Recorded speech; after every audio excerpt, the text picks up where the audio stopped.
اللہ تعالیٰ نے انسان کو مشکلات کے لیے پیدا فرمایا ہے۔ ہو سکتا ہے کہ کوئی انسان فائنینشلی، فزیکلی، ہیلتھ وائز یا ایموشنلی سفر کر رہا ہو، یا لوگوں کی وجہ سے ہی انسان سفر کر رہا ہو۔ ہمیں یہ لگتا ہے کہ کچھ لوگ بہت خوش ہیں اور ہماری زندگی میں مشکلات ان سے زیادہ ہیں، لیکن وہ بھی کسی نہ کسی طرح سے سفر کر رہے ہوتے ہیں جو کہ ان کی مشکلات ہمیں نظر نہیں آ رہی ہوتی۔ مثال کے طور پر آپ فرعون کو لے لیں۔ اس وقت میں اس کے پاس بادشاہت تھی، سب سے زیادہ طاقتور فوج تھی، اس کے پاس پاور تھی، ویلتھ تھی، سٹیٹس تھا، اس کے پاس دنیا کی تمام چیزیں موجود تھیں۔ لیکن یہ سب کچھ ایک بلیور کے پاس کیوں نہیں؟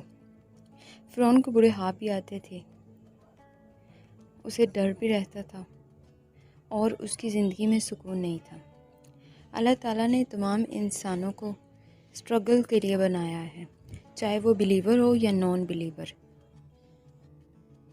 اگر ہم ایک بلیور ہیں تو اس کا یہ مطلب نہیں ہے کہ ہمیں کوئی ٹینشن نہیں ہو سکتی، یا ہمیں انزائٹی نہیں ہو سکتی، یا کوئی فیملی پرابلمس نہیں ہو سکتی، یا فائنینشیل پرابلم نہیں ہو سکتی، یا ہیلتھ پرابلم نہیں ہو سکتی۔ اللہ تعالیٰ کے ساتھ ہمارے تعلق کا یہ مطلب نہیں ہے کہ ہماری مشکلات حل ہو جائیں گی یا ہماری مشکلات دور ہو جائیں گی۔ ہمارے اللہ تعالیٰ کے ساتھ ایمان اور تعلق کا یہ مطلب ہرگز نہیں ہے۔ اگر ایسا ہوتا تو جتنے بھی پروفٹس ہیں ان کی لائف میں اتنی مشکلات نہیں ہوتی اور سب سے زیادہ آسان زندگی وہی گزارتی۔ وہ دعا کرتے اور ان کی مشکلات دور ہو جاتی۔ اگر ہم ان کی زندگی کو اسٹڈی کریں تو سب سے زیادہ مشکل لائف انہوں نے ہی گزاری۔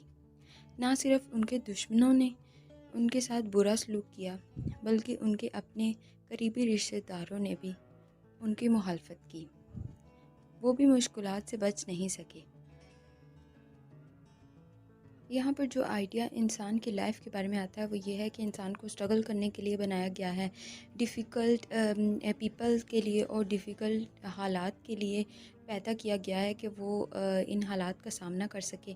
اس کا مطلب یہ نہیں ہے کہ اگر انسان کا ایمان زیادہ ہے تو وہ اسٹرگل نہیں کرے گا یا مشکل حالات یا مشکل لوگوں کا سامنا نہیں کرے گا۔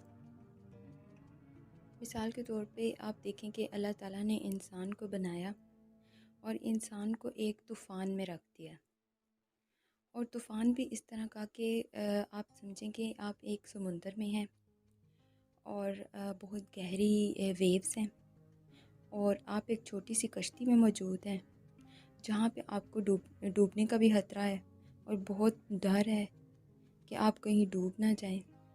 لیکن یہاں پر ایمان کا کیا؟ ایمان یہ ہے کہ وہ آپ کو مضبوطی دیتا ہے کہ آپ اس طوفان سے بآسانی گزر سکیں۔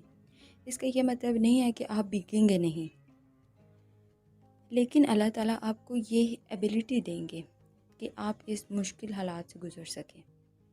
انسان کی لائف میں دو برڈنز ہوتے ہیں، ایک فیئر ہوتا ہے اور ایک سیڈنس ہوتی ہے۔ اللہ تعالیٰ نے جب آدم علیہ السلام کو دنیا میں بھیجا تو اللہ تعالیٰ نے یہ آیت نازل فرمائی، بس جو میری ہدایت پر چلیں گے ان پر نہ کچھ خوف ہوگا اور نہ وہ غمگین ہوں گے۔ ہمیں اپنے فیوچر کا خوف ہوتا ہے کہ کہیں ہماری جاب نہ چلی جائے، یا ہماری مدر کو یا فیملی میں سے کسی کو کچھ نہ ہو جائے، کل کو کیا ہوگا اس بات کا ڈر ہوتا ہے ہمیں، یا کسی ایگزام میں فیل ہونے کا ڈر ہوتا ہے۔ اسی خوف سے ہم صبح جاگتے ہیں کہ کہیں ہم ایگزام میں فیل نہ ہو جائیں۔ ایگزام میں ٹائم ختم ہونے کا ہمیں ڈر ہوتا ہے، اور پھر کیا ہوتا ہے کہ پھر اگر ایک انسان فیل ہو جاتا ہے تو اسے سیڈنس ہوتی ہے۔ سیڈنس کس بارے میں ہوتی ہے؟ سیڈنس ہمیں اپنے پاسٹ کے بارے میں ہوتی ہے۔ وہ سب کہتے ہیں کہ بس آپ موو آن کرو، گیٹ اوور اٹ۔ ہمیں لوگوں کا ڈر ہوتا ہے یا اپنی فیملی کا ڈر ہوتا ہے کہ وہ ہمیں ڈانٹیں گے کہ ہم فیل کیوں ہو گئے۔ حضرت محمد صلی اللہ علیہ وآلہ وسلم کئی سالوں تک حضرت خدیجہ رضی اللہ تعالیٰ عنہ کی جدائی میں غمگین رہے، حالانکہ ان کا ایمان بہت زیادہ تھا۔ اسی طرح حضرت یعقوب علیہ السلام، انہوں نے اپنے بیٹے حضرت یوسف علیہ السلام کو کھو دیا تھا، یہاں تک کہ ان کی آنکھیں سفید پڑ گئی تھیں۔ حضرت موسیٰ علیہ السلام کی والدہ کا قصہ اسی طرح ہے کہ ایک انسان سوچ بھی نہیں سکتا کہ ایک نیو بورن بیبی اور ان کی مدر کو یہ ڈر تھا کہ کہیں فرعون کی فوج انہیں قتل نہ کر دے۔ اللہ تعالیٰ نے ان کے ذہن میں یہ بات ڈالی کہ وہ اپنے بیٹے کو ایک باسکٹ میں ڈالیں اور اسے دریا میں ڈال دیں، لیکن انہیں اس بات کا ڈر تھا کہ کہیں وہ ڈوب نہ جائیں، کہیں کسی پتھر سے نہ ٹکرا جائیں یا کوئی جانور نہ انہیں کھا جائے۔ آپ امیجن کریں کہ ایک چھوٹا سا بیبی اگر وہ صرف ایک پول کے نزدیک ہی جاتا ہے تو اس کی مدر کریزی ہو جاتی ہیں اور جلدی سے جا کے اپنی اولاد کو بچاتی ہیں۔ اسی طرح حضرت موسیٰ علیہ السلام کی مدر کو بہت ڈر تھا، وہ یہاں تک کہ وہ انہیں دیکھ بھی نہیں سکتی تھی، نہ ہی وہ رو سکتی تھی، اور اگر وہ دیکھنا بھی چاہتی تو سائڈ سے دیکھتی تھی کیونکہ فرعون کی فوج انہیں مار دیتی۔ اللہ تعالیٰ نے اس ٹائم پہ یہ آیت نازل فرمائی، نہ ڈر اور نہ غم کر۔ حضرت موسیٰ علیہ السلام کی مدر بہت غمگین تھی اور بہت زیادہ ڈری ہوئی تھی، لیکن اللہ تعالیٰ نے انہیں یہ طاقت دی کہ وہ اس غم کو اوور کم کر سکیں۔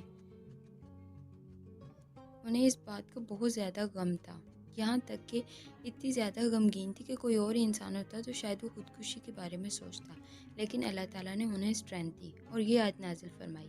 موسیٰ علیہ السلام کی والدہ کا دل بے قرار ہو گیا، ان کا دل بالکل خالی ہو رہا تھا، بالکل اس طرح تھا کہ جس طرح پھٹنے والا ہو۔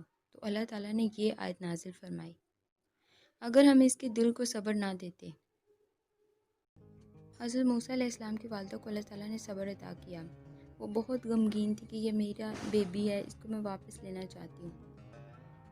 انہیں اس بات کا ڈر تھا کہ کہیں وہ باسکٹ لیک نہ کر جائے یا وہ اس میں ڈوب نہ جائے، لیکن اللہ تعالیٰ نے انہیں یہ اسٹرینتھ دی کہ وہ اس ٹینشن کو اوور کم کر سکیں۔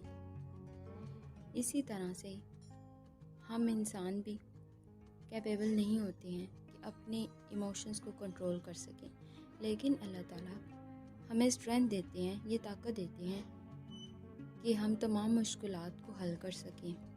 کسی بھی طرح کی سچویشن ہو یا ریئلٹی ہو، اس میں ہم ثابت قدم رہ سکیں۔ یہ صرف اور صرف اللہ تعالیٰ کی ہمیں دی گئی اسٹرینتھ کی